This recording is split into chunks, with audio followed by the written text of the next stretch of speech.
क्या ये जो प्रार्थनाएं हम सब करते हैं इनका फल मिलता है? जो लोग नियम बनाते हैं कि 11 बार माला जाप करूंगा, 21 बार पाठ करूंगा, भगवान का नाम लूंगा, ये सब व्यर्थ हैं या इनका फल मिलता है? या फिर जो कुछ भी हो रहा है वो भाग्य का खेल है? ये प्रसंग बड़े ध्यान से सुनिएगा, आपको सब समझ में आ जाएगा। हरे कृष्ण दोस्तों, मैं हूं अनुज शर्मा। एक गांव में एक कथा हो रही थी, कथा भागवत की। एक कथाकार थे, रोज प्रवचन करते थे। पूरे गांव में अमृत की वर्षा हो रही थी, भगवान का नाम लिया जा रहा था, ईश्वर का नाम लिया जा रहा था, सब आनंद में थे। आज कथा का अंतिम दिन था। जब कथा संपूर्ण हुई तो कथाकार ने कहा कि अब मुझे आप लोगों से विदा लेनी होगी, दूसरे गांव जाना है, अगला पड़ाव वहां पर है। यह अमृत वर्षा पूरी धरती पर करनी है। आप लोगों ने बड़े ध्यान से कथा सुनी, ईश्वर आप पर कृपा करे। सब लोगों ने कहा कि बड़ा आनंद आया, बड़ी प्रसन्नता हुई, सच में अमृत वर्षा हुई। तो कथाकार ने कहा कि आप लोगों को आनंद आया तो आज मैं विदा लूंगा, लेकिन जाने से पहले आपसे कहूंगा कि आपको गुरु दक्षिणा भी तो देनी चाहिए। तो सब लोग चिंतित हो गए कि कथाकार गुरु दक्षिणा मांग रहे हैं। बात तो सही है, इतने दिन हमें अमृत वर्षा में नहलाया है, ईश्वर के प्रति प्रेम जागृत किया है, तो दक्षिणा तो बनती है। लेकिन दक्षिणा में देंगे क्या? कथाकार ने कहा कि चिंता मत करो, मैं आपसे धन नहीं मांग रहा हूं, आपसे अनाज नहीं मांग रहा हूं, आपका कुछ नहीं मांग रहा हूं। बस इतना कह रहा हूं कि दक्षिणा में आप ये दें कि आप आज संकल्प लें कि एक बुराई छोड़ देंगे, उसे आज आप त्यागने का संकल्प लेंगे। और जिसके अंदर कोई भी बुराई नहीं, वो आज एक नियम का संकल्प लेगा। वो कोई भी नियम हो सकता है, वो भगवान का नाम लेने का नियम हो सकता है, किसी गरीब को भोजन करवाने का नियम हो सकता है, गौ माता को रोटी देने का नियम हो सकता है, किसी रोगी की सहायता करने का नियम हो सकता है। जीवन में एक नियम होना चाहिए, तो जिसके पास बुराई नहीं है वो एक नियम बांध ले। बस यही चाहिए गुरु दक्षिणा में। तो सबने कहा कि हां, ये बात सही है, ये तो कर सकते हैं। गुरुजी, आपने अमृत वर्षा की है हमारे गांव में, हमारे गांव की ऊर्जा बदल दी है, तो हम जरूर आपको गुरु दक्षिणा देंगे। तो सबने एक एक बुराई त्याग दी। कथाकार बड़े प्रसन्न हुए। हर बार कथा करने के बाद वो सबको यही कहते थे कि ईश्वर का इतना नाम लिया है, ईश्वर के इतने करीब आए हो, उससे दूर मत जाना, इसलिए एक नियम बना दो, इसलिए संकल्प ले लो, आज एक बुराई त्याग दोगे, यही मेरी गुरु दक्षिणा है। पूरे गांव ने कथाकार को गुरु दक्षिणा दी। कुछ गांव के लोग कथाकार के पास आए, कथाकार जाने वाले थे। गांव के लोगों ने कहा कि गुरुजी, हमारे गांव में एक सेठ है, वैसे बहुत अच्छा आदमी है, लेकिन उसने कोई बुराई त्यागने का संकल्प नहीं लिया, ना ही कोई नियम बना। हम चाहते हैं आप उनसे भी बात करो, उनसे भी मिलो और उनसे भी कहो कि पूरे गांव ने आज संकल्प लिया है, वो भी आपको गुरु दक्षिणा दे। तो कथाकार ने कहा कि ठीक है, सेठ जी को बुलवाइए। सेठ जी आए। सेठ जी ने गुरुजी को प्रणाम किया। तो कथाकार ने कहा कि सारे गांव ने आज संकल्प लिया है, हर किसी ने अपनी कोई ना कोई बुराई त्याग दी है या कोई नियम बना लिया है, जैसे गाय को रोटी देने का नियम, किसी रोगी की सहायता करने का नियम, किसी गरीब की सहायता करने का नियम। तो मैं चाहता हूं कि आप भी कोई संकल्प लें। अब सेठ जी को समझ में नहीं आया। सेठ जी ने सोचा कि मैं तो कुछ गलत कार्य करता ही नहीं। सेठ जी ने सोचा कि मैं क्या नियम बनाऊं, मेरी तो समझ में कोई बात आती नहीं।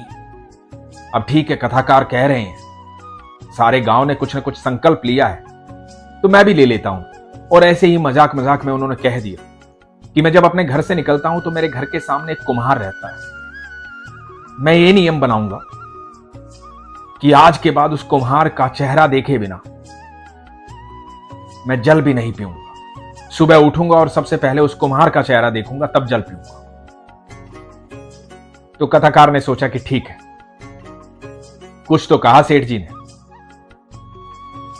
तो कथाकार ने कहा कि ठीक है, खुश रहिए, आप अपने नियम पर रहिए। कथाकार तो जानते हैं कि हर जीव के भीतर ठाकुर निवास करते हैं, हर जीव के भीतर ईश्वर निवास करते हैं। कथाकार सेठ जी को आशीर्वाद देकर के चले गए।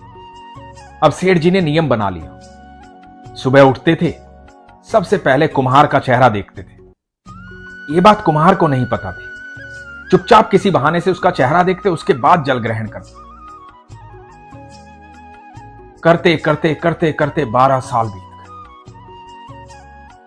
सेठ जी ने कभी अपना नियम नहीं तोड़ा। जल ग्रहण तभी किया जब कुम्हार का चेहरा देख लिया।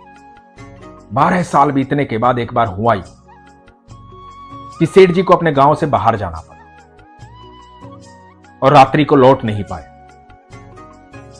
सुबह आए, सुबह आते आते भी दोपहर हो गई। सुबह से जल ग्रहण नहीं किया था, थके हारे थे। मन में यही चल रहा था, कुम्हार का चेहरा देखूंगा तभी जल ग्रहण करूंगा। अपने घर आए, सामान रखा और सामान रख करके बाहर आए। देखने लगे, कुम्हार दिखाई नहीं दिया सामने। जब कुम्हार सामने दिखाई नहीं दिया तो कुम्हार के घर के सामने गए, कुम्हार को आवाज दी। तो कुम्हार की पत्नी ने बताया कि वो तो पहाड़ पर गए हैं मिट्टी लेने के लिए, समय लगेगा आने में। तो सेठ जी ने कहा कि कौन से पहाड़ पे गए?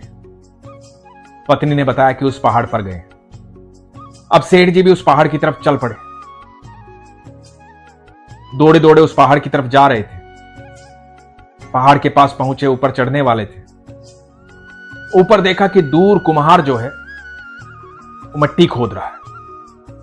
इधर कुम्हार खुदाई कर रहा था और खुदाई में कुम्हार को एक घड़ा मिला। घड़े में सोना, हीरे, जवाहरात थे। देख करके पागल हो गया, झूमने लगा, नाचने लगा। इधर उधर देखा, कोई देख तो नहीं रहा। बड़ा खुश हुआ, क्या बात है, घड़ा मिल गया। घड़े में बहुत सारा धन है, अब तो गरीबी दूर, अब जो चाहूंगा वैसे करूंगा। और जब देखा तो देख करके हैरान हो गया, सामने सेठ जी दिखाई दिए, नीचे से ऊपर चढ़ रहे। इधर सेठ जी ने कुम्हार को देखा और कुम्हार को आवाज लगाई। तो कुम्हार ने ऊपर से आवाज लगाई, सेठ जी आप किधर आ रहे हो, क्या हुआ? तो सेठ जी ने कहा कि देख लिया, देख लिया, बस हो गया, देख लिया। सेठ जी को तो बस चेहरा देखना था। कुम्हार को लगा कि सेठ जी ने घड़ा देख लिया। कुम्हार बोला कि मैं नीचे आता हूं, सब बताता हूं। कुम्हार नीचे आया, सेठ जी को बोला कि सेठ जी देखो, जो कुछ भी मिला है ना, हम आधा आधा बांट लेंगे, किसी को बताना, किसी को मत बताना, बस आप हैं और मैं हैं, हम आधा आधा बांट लेंगे, जो कुछ भी मिला। सेठ जी की बात समझ में नहीं आई। सेठ जी ने कहा कि क्या मिला है, बताओ क्या है। तो कुम्हार ने बताया कि बहुत सारा सोना, बहुत सारे हीरे जवाहरात हैं उस घड़े में। अब आपने तो देख ही लिया, आपसे क्या छुपाना, आधा आधा बांट लेंगे, आओ। सेठ जी कुम्हार के साथ आगे बढ़े, घड़े को देखा। घड़े में बहुत सारा सोना, हीरे जवाहरात थे। देख करके सेठ जी रोने लगे, बहुत रोने लगे, जोर जोर से रोने लगे। कुम्हार ने कहा क्या हुआ सेठ जी, रो क्यों रहे हो, ये तो खुशी की बात है, इतना सारा धन मिला है और इसमें आधा आधा है हमारा, आप रो क्यों रहे हो? सेठ जी ने कहा कि क्या बताऊं, मैंने 12 साल पहले संकल्प लिया था कि जब तक तेरा चेहरा नहीं देखूंगा तब तक जल ग्रहण नहीं करूंगा। एक साधारण सा नियम लिया था, उसके बदले मेरे माधव ने मुझे इतना धन दिया है। आज पछता रहा हूं कि यदि मैंने नियम ये लिया होता कि मैं अपने ईश्वर का चेहरा सबसे पहले देखूंगा, उसके बाद जल ग्रहण करूंगा, तो इस 12 साल में मुझे ईश्वर की प्राप्ति हो जाए।